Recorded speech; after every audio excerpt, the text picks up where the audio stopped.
Bine v-am găsit, dragii mei din Zodia Vărsător, oriunde v-ați afla. Bine ați venit tuturor, atât dragilor mei abonați, cum de asemenea și celor care poate sunteți pentru prima oară aici pe canal.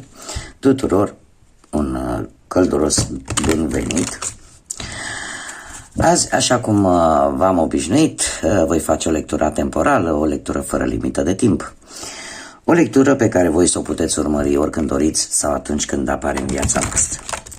Desigur, dragii mei, nu uitați un aspect important, și anume faptul că voi vă construiți viitorul, așa că vă rog să luați decât acele mesaje care rezonează cu voi, iar restul lăsați-le să zboare în univers, pentru că sigur sunt pentru alte persoane, alte energii, care într-o mai mică sau mai mare măsură au o legătură cu Zodia Vărsător.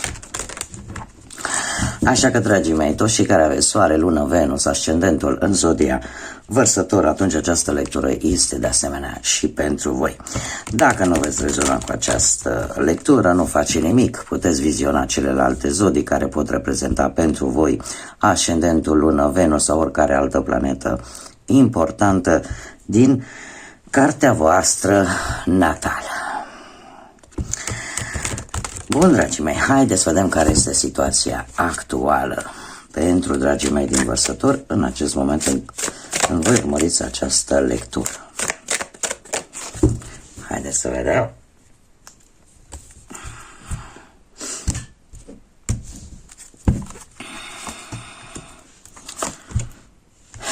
Sunteți un pic supărați. Un pic supărați, să zic așa, un pic poate mai mult. E posibil unul dintre voi să fi programat o călătorie care, din păcate, ori nu va mai avea loc, ori are tot felul de întârzieri pe care aș zice că, în afară de faptul că vă supără, parcă nici nu le înțelegeți de ce se întâmplă. Dacă nu vorbim de călătorie, am putea vorbi despre, nu știu, poate pentru unii e vorba chiar și de o vacanță posibilă, care, din ce văd eu aici, nu prea are șanse de succes, aș zice. Ce-ar fi de spus? Că unii dintre voi e posibil să, dacă nu vorbim de călătorie și vorbim de o anumită situație, cumva această situație parcă se mișcă nu că lent, foarte lent. Și asta, eu aș spune că logică nu prea vă încântă foarte tare. Totuși aș vrea să vă spun un lucru. E posibil ca toate aceste întârzieri, toate aceste, să zicem așa, obstacole care tot au venit, e posibil să aibă legătură cu propriul vostru destin sau cu ceva legat de karmă, să fie ceva karmic, să fie vorba de aceste schimbări care au un motiv pe care voi e posibil să nu-l vedeți în acest moment. Haideți să vedem ce ne spune tarotul. E ca și cum, nu știu de ce îmi vine în cap să vă spun acum. Unii dintre voi gândesc, era imposibil să nu mi se întâmple lucrul ăsta. Nu știu de ce îmi vine să spun această frază. E ca și cum parcă v-ați fi obișnuit să nu vă iasă lucrurile din prima. Haideți să vedem. Pe partea asta profesională, și mai am aici o carte care am vrut să se întoarcă. Pe partea profesională avem un 8 de bâte care îmi vorbește de rezultate rapide la care nu te-ai așteptat și care au apărut în viața ta pentru a-ți arăta, paradoxal, că ești pe o direcție bună din punctul ăsta de vedere al muncii. Asta s-a întâmplat într-un trecut nu foarte îndepărtat.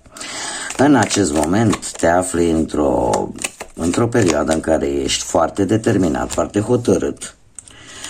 răspuns cum să spun eu, răspuns provocărilor care îți vin pe partea asta profesională. Și eu aș spune că cu acest 7 de bâte, că unii dintre voi sunteți chiar, vă gândiți poate să vă deschideți propria voastră afacere. Iar pentru asta, într-un viitor apropiat, ar trebui să căutați informații, să vă focusați foarte mult pe acest subiect, da? Să fiți atenți la detalii, la ce documente vă trebuie, da? Să citiți literele mici, cuvintele mici care nu prea sar în ochi. Dacă nu vorbim de acest lucru, că acum nu toată lumea își deschide câte o firmă sau să-și deschidă propria afacere, aș spune cu acest 7 de bâte că cumva te impui. Te impui poate în obținerea unui job, da? Unde probabil că sunt mai multe persoane interesate de respectivul job, dar tu te impui. Te impui și faptul că avem un 8 de monede îmi spune că chiar dacă, pentru că sunt mari șanse să obții un anumit post, dacă ești în căutarea unui job. Sunt mari șanse să le obții, chiar dacă acest post poate să vină cu mai multe responsabilități, se pare că vei reuși să-l duci la bun sfârșit, dar nu va fi ceva, pentru că vei acorda atenție la detalii. În afară de asta, e posibil ca unii dintre voi să găsiți acel job care este foarte exigent, deci care cere să vă folosiți anumite abilități, mai puțin comune, aș spune. Și atâta timp cât voi sunteți determinați, așa cum bine văd aici, și răspundeți provocărilor, veți face față cu brio. Dacă vorbim de cei care au un job normal și corriente, cum spun spaniolii, eu aș spune că cumva, dacă ai avut, nu știu, vreo situație mai complicată, să zicem, la locul de muncă, nu te vei lăsa, lucrurile trebuie să iasă cumva ca tine. De ce? Pentru că eu aș spune că vei reuși într-un fel sau altul să reziști la toate lucrurile complicate, negative care pot apărea la locul de muncă și în felul ăsta, în viitorul apropiat, chiar să ai o schimbare benefică. O schimbare benefică pe care tu ți-o doreai din punctul ăsta de vedere profesional. Haideți să vedem pe partea bănuților cum stați, dragilor. Să vedem. Pe partea banilor ați avut posibil o creștere de bănuți. Ia să vedem ce avem în prezent. Sunt foarte multe, o voi lăsa decât pe cea care a dat să cadă.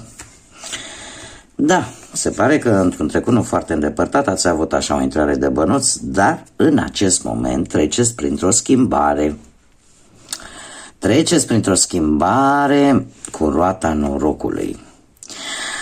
Și haideți să vedem despre ce este această schimbare, pentru că schimbarea știți cum e. Roata se învârte, dar nu se știe niciodată cum pică. Da, e o schimbare pozitivă, dragilor, pentru voi din punct de vedere financiar. De ce avem o regină de monede, care despre ce poate să ne vorbească decât despre bănuți. Și aș spune că, într-adevăr, în acest moment posibil unii dintre voi, dacă nu cât de curând se va întâmpla această schimbare, o situație care va veni așa pe nepusă masă, nu vă anunță nimeni, dar va fi o situație benefică, o schimbare benefică, așa cum am mai spus, în care voi veți crește progresiv.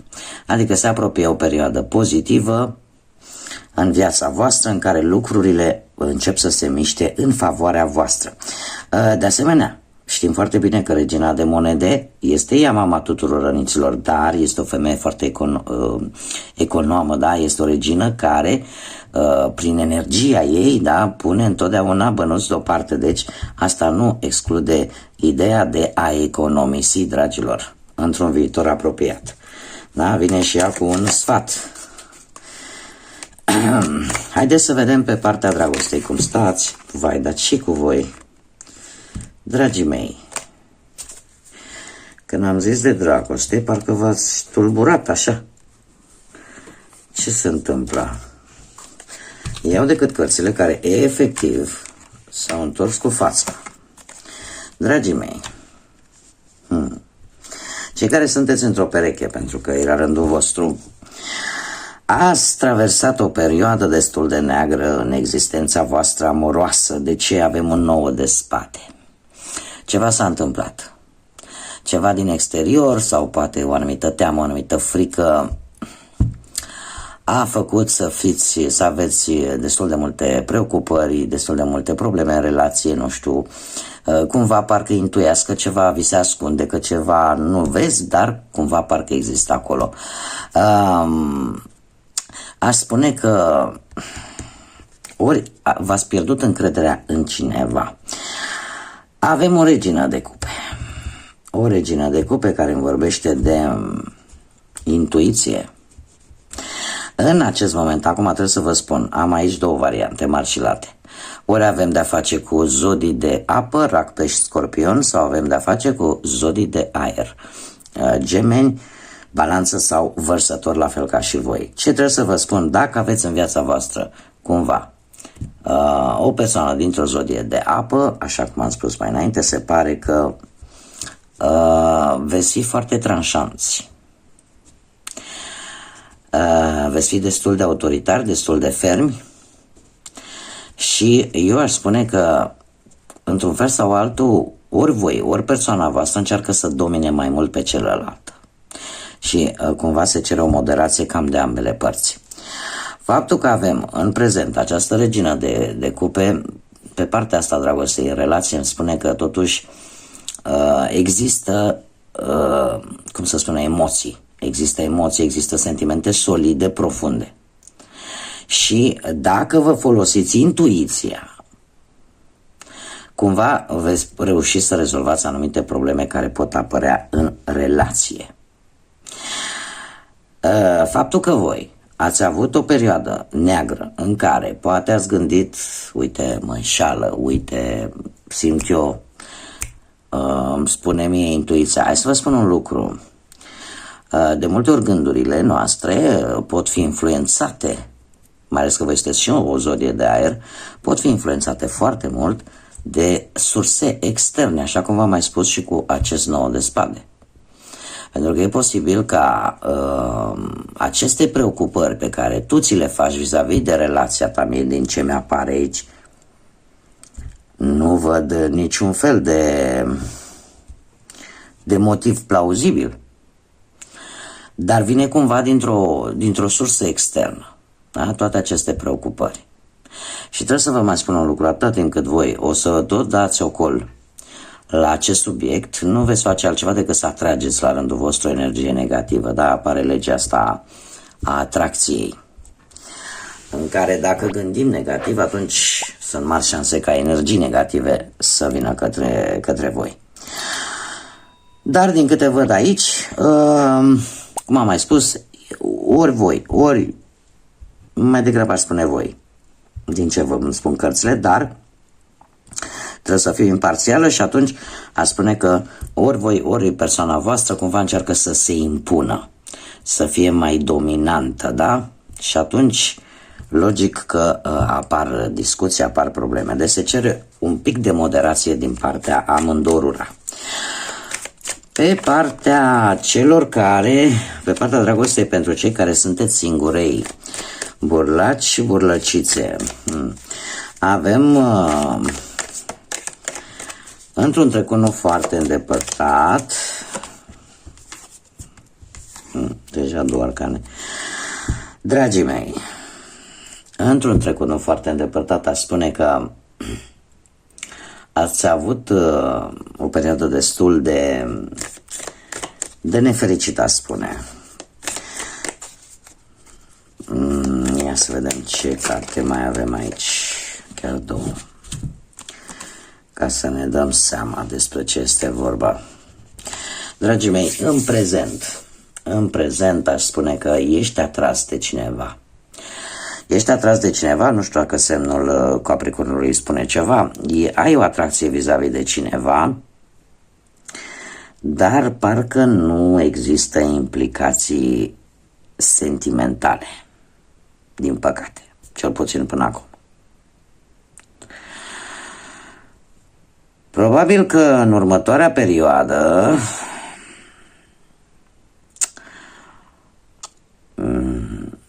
veți trece printr-o perioadă de pauză în luarea deciziilor. De ce? Tocmai pentru că această carte, acest arcan major care aici este mândria, dar în cărțile normale de tarot reprezintă diavolul. Și aș spune că în prezent, cum am mai spus, nu există o implicare emoțională. Există decât atracție fizică și cam atât, pasiune multă. Într-un viitor apropiat, faptul că avem carul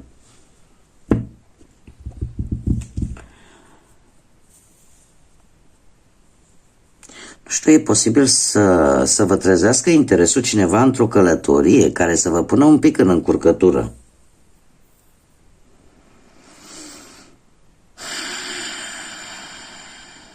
Deci, în cazul ăsta, eu aș spune că, nu știu dacă vorbim de aceeași persoană, s-ar putea să fie două persoane. Pentru că într-o călătorie e posibil să apară cineva care să vă trezească interesul, doar că lucrul ăsta vă va pune într-un pic de autoblocaj cu spânzuratul. Vă va pune un pic într-un blocaj. De ce? Pentru că vei suspenda sau vei amâna cel puțin luarea unei decizii. De ce? Parcă nu vezi lucrurile clar. Parcă o să fiți, dacă mă întrebați pe mine așa la modul cel mai sincer și prietenesc, o să fiți între două situații, între două persoane, una care nu prea e implicată emoțional, mai mult mi apare ceva, un interes material, iar cealaltă care cred că este la distanță, și eu v-aș da un mix fapt pe care cărțile de fapt mi-l dau, și anume ar trebui să fiți atenți, asta poate să vă ajute, să fiți atenți să vedeți dacă într-adevăr din aceste două persoane există una care să arate interes față de voi, dar un interes real. Și un interes care să fie bazat, dacă voi asta vă doriți desigur, pe ceea ce vă doriți voi. Pentru că acum, haideți să fim sinceri, sunt persoane, și nu neapărat din zodia Vărsătorului, sunt persoane care sunt interesate mai mult de partea materială la o pereche, da? Decât de partea sentimentală. Acum fiecare în funcție de ce caută. Că sunt unii care caută partea materială, păi și asta e ok. Dar dacă sunt unii care, de exemplu, caută emoție, caută dragoste sinceră, sentimente, atunci la asta trebuie să fii atenți. Pentru că mie mi-apar aici două energii, dragilor. Bun, haideți să vedem care este mesajul din partea grădinii mistice pentru voi, dragilor. Păi tocmai de aia avem noi aici această supărare vis-a-vis de o călătorie, pentru că și aici mi-apare o călătorie. Și o călătorie la distanță, dragilor. Poate chiar să încercați să cunoașteți o persoană la distanță, dar ceva vă pune piedică. Eu aș zice că ceva nu vă iese cum trebuie. Dar vom vedea și în lecturile viitoare. Haideți să vedem ce... Da, curaj. Atunci când culegi trandafiri, nu-ți fie frică de țepi. Da, pentru că trandafirul este o splendoare de floare, dar ce să vezi, are și spini. Este, să zicem, un mod foarte foarte frumos de a spune de fapt, știi, vrei să ai ce e mai bun, pregătește-te să te și înțepi. Da, pregătește-te să nu fie nici așa de ușor, precât pare. Da? Să ai acel curaj. Indiferent de ce aspect al vieții vorbim. Bun, dragii mei, aceasta a fost lectura pentru voi. Eu vă mulțumesc ca de obicei pentru prezență, vă mulțumesc pentru like-uri, pentru comentarii, pentru faptul că v-ați abonat, mai ales pentru cei care sunteți proaspăt abonații acestui canal, pentru cei care încă nu v-ați abonat și poate ați rezonat sau poate pur și simplu vă plac lecturile mele, nu ezitați, abonați-vă, eu vă aștept cu mare drag aici pe canal. Și pentru următoarea perioadă nu am decât să vă doresc curaj, așa cum bine spune acest mesaj, multă claritate, atât mentală cât și sufletească. Așa că, dragilor, până data viitoare când ne vom reîntâlni, numai bine vă doresc multă energie pozitivă și să fiți iubiți, dragilor!